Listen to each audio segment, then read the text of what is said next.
I was there, I was at the GA. But that's no de rigueur. That cynical ploy came in during the miners' where they covered up their badges and then they could have at you and without any comebacks. That went on, and you're right, the GA, I was at that as well, and it's the same thing. And they're brought in, it's the Greater Manchester Police, who are a law unto themselves. And they have created so much misery in this country by putting people up for a start.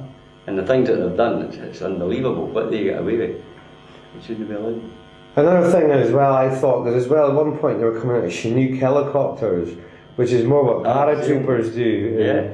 There was also that rumour, wasn't it, during the miners' strike, there was actually like SAS and paratroopers. I was there, and I'll tell you what happened. When the strike first started, it was all pretty gentle, and we would have a wee push against them and they would push back, and there was no bloodshed or that, it was just... But then suddenly this cynical force appeared, where you would maybe have a push at them, and then suddenly you would get the straight fingers in the ribs, or you would get grabbed by the nuts. And it's no a police thing that they would do. These guys weren't police, they had rolled up tunics and no numbers, and you knew what you were dealing with your head. These guys just got ripped right into you, so it certainly wasn't the police we were up against.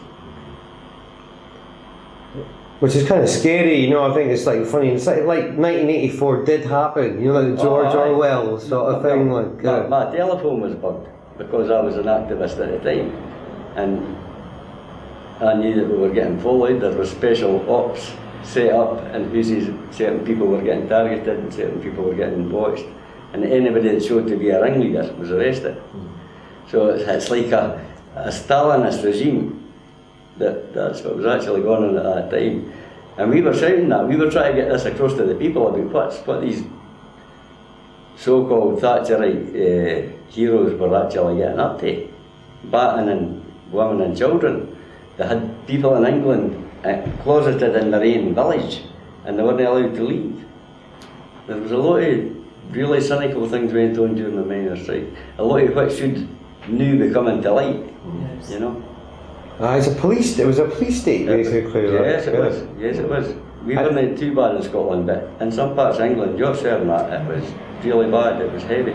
Like Orgreaves and all that kind of. I was there as well. Yeah, Orgreaves, like. Yeah. What was that like? Ooh, unbelievable. But every time we went picketing, the police would stop our buses and turn us back. On this occasion, it was come into the parlour, said the spider to the fly. So they set us up. They had us corralled in on a hill.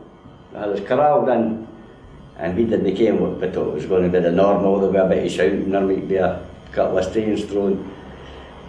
Nothing like we expected, eh? They were waiting for us.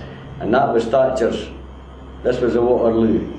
Thatcher set this up to let everybody in Britain see the miners getting destroyed and getting hammered into the ground, and that was just about the end of it. That was near the end of the strike, and it was seen on television across the world.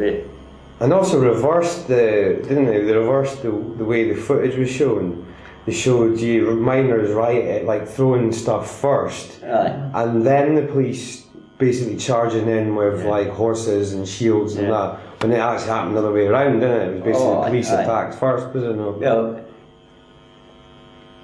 you had we've got t-shirts and trainers on, and that's it.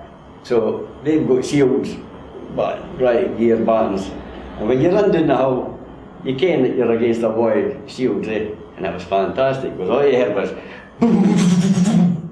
right along these shields as the miners had a kick at them, But the cynical ploy, they would just dip the shield, catch you under the chin, pick you up, and the guy at the back would give you a couple of taps, and then you would get pulled through. But it was a plan. They planned all this. They planned the whole thing to get us to this coking plant and systematically destroy us in front of everybody. And that's what they did. But the biggest buzz ever, like it was what a rush. Adrenaline city. It was unbelievable. No, I find that was aye. So I think it's good when you get that sense of people together fighting for something that's like exactly what it was. The film Zulu's front of mind, eh? That was the cry went up. Zulu!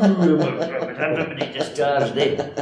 And it was right after that the police started the battering on the shields with the truncheons. That all come for that same chant, the Zulu thing, eh? And it was crazy times, like, it was mad. So back in like 74, what was that like then? Was that, because I mean, basically won that, and then I suppose in some ways there's a kind of communities that kind of brought in the Callaghan government as well. 74 was because the miners were educated and prepared, and the unions were on site. So all we had to say to the guys driving the trains that were hauling the coal, right, this is a picket line. They wouldn't cross it. That was it. So the country came to a standstill. We were on a 3-day week. The lights went out, and he says, right, the miners have won. We had the country more or less by the nuts. But they made the vow then that would never happen again. So for that minute they prepared, they geared up, and Thatcher took it all back.